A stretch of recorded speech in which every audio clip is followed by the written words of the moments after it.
Of Philippine music, Miss Ku Ledesma. Yes!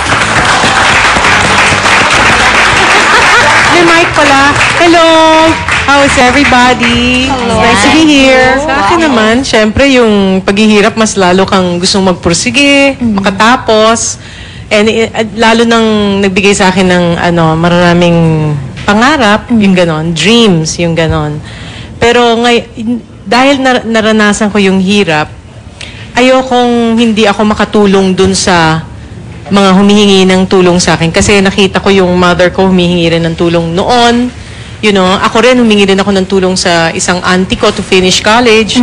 So yung aking mga relatives ngayon na humingi ng tulong paskwela, ganon, I feel duty ko naman ngayon na matulungan sila. Pero kung hindi ako hindi ko siguro nadanasan yung hirap, siguro hindi ko pinapansin yung ganon. At lalo na yung sabi nga ni Rio, yung stewardship of money. Natututunan din natin yan dahil kami, for example, we study the Bible and sinasabi doon that we are only stewards of the money that is being passed through us. Ibig sabihin, yung perang dumadaan sa atin, hindi talaga atin yan. Kaya lang, tinatrust na tayo ni Lord na kaya na nating, pwede na natin i-manage yan kung saan natin ibibigay. Nakitira siya sa kamag-anak niya sa Bacolod para doon mag-aral ng kolehiyo. Sino siya? Ako yun! Oh, sa Laking Manila ka pala, Miss Ku. Yes. Tapos, college. ayun, I had the impression na talagang taga-Bacolod ka. Pero mababait ang aking mga relatives doon. Kumusta kayo lahat doon? Wow. Pero alam mo, Miss Ku, hindi ko in-expect na poor ka before kasi social studies talagang dating mo. Social na Paano mo diba? yaman talaga? Di ba pag nakapusod na si Miss Ku at naka-Filipina... Diva na diva. Hindi mo expect. Ibang-iba Pero talaga mabilis lang ako siya. matuto. Nagbabasa ako lagi ng mga magazines. Yan. Ayun. Eh, ba't kami rin ni Rio eh? Mukha pa rin yung poor. Ano ba yun? Four kami. 2 boys, 2 girls. So, So, kami? solo parent Single ang mother. Mahirap. I would say naman parang si Elizabeth na hindi naman ganun kahirap because lower middle class. My mother worked very hard para makatapos kaming lahat. Pero my mother worked in the airlines. Katulad ni Rio, naghiwalay yung parents namin.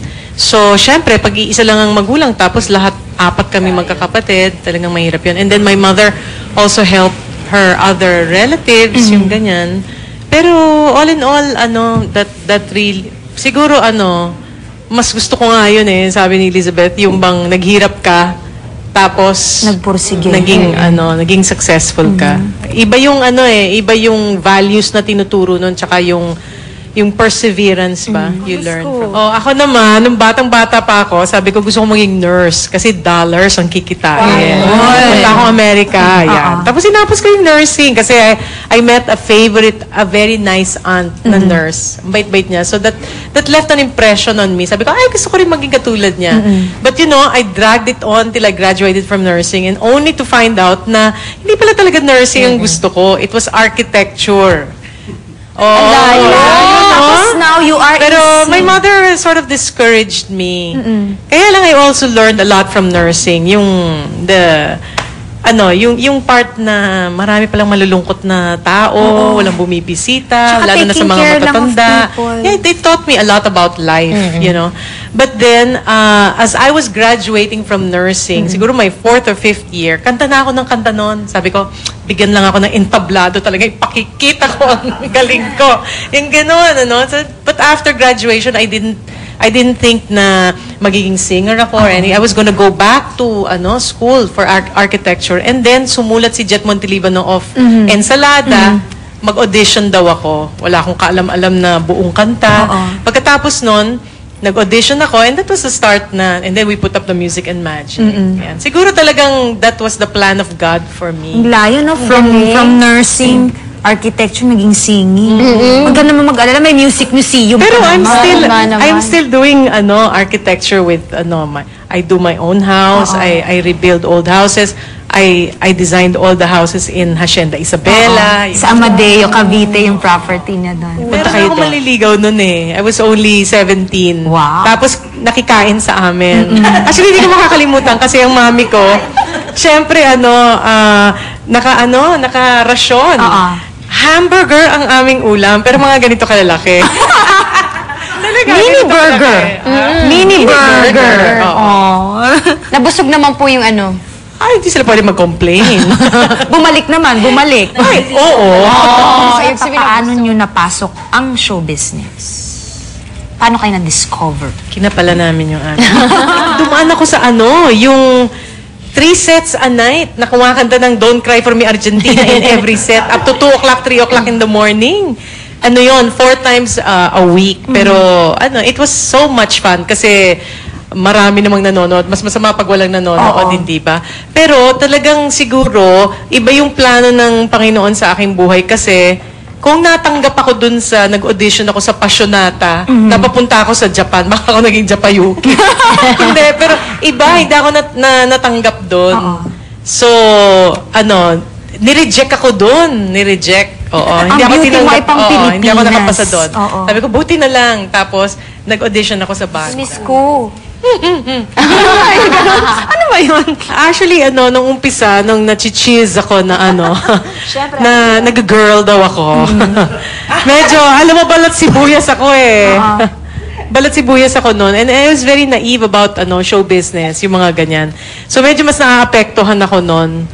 Pero ngayon, pinagtatawanan ko na lang. Kasi alam ko naman ang katotohanan. No? My husband knows the truth. My daughter knows the truth. So, nung medyo sawan-sawa na ako, sabi ko, sige, pag meron kayong makukuha ebidensya, bibigyan ko yung 1 million.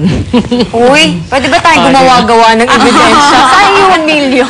Demanda, katapat mo, demanda. Parehas din kami ni Rio. Alam mo, na-attain ko yung feeling na success when I met my Lord and Savior Jesus Christ. Kasi then I realized that wisdom is more important in success.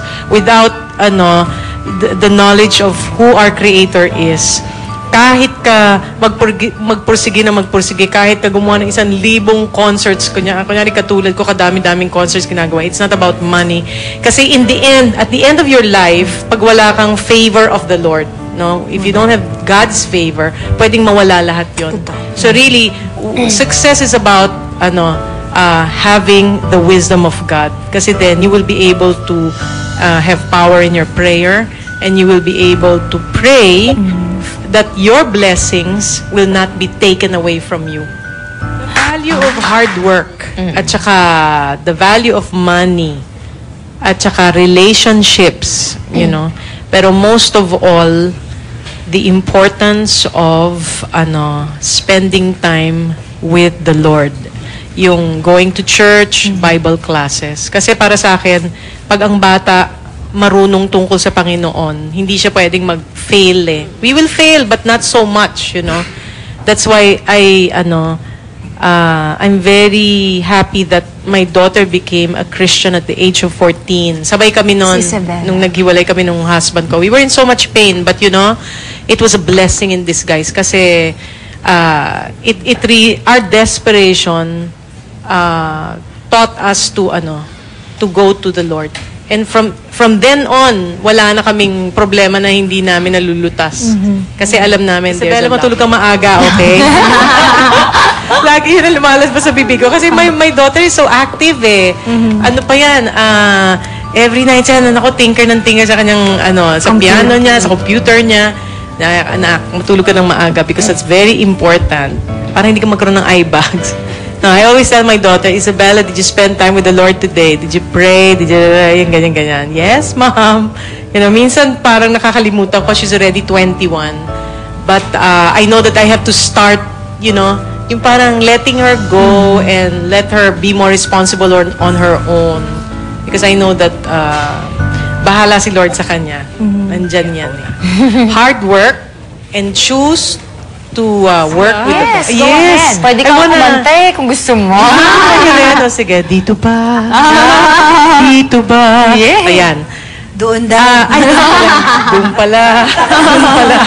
Anyway, mga kaibigan, we're going to do a repeat of our beautiful show, yung Paano Kita Mapapasalamatan sa PICC, January 27. Huwag niyo pong kaligtaan. Ako, ang gagaling po ng mga singers na kasama ko dyan, mga kaibigan ko, si Basil Valdez, Christian Bautista is going to be there, Tita Pilita, si Dulce, Piolo Pascual will be there, Ray Valera, and also side A is going to be there, and my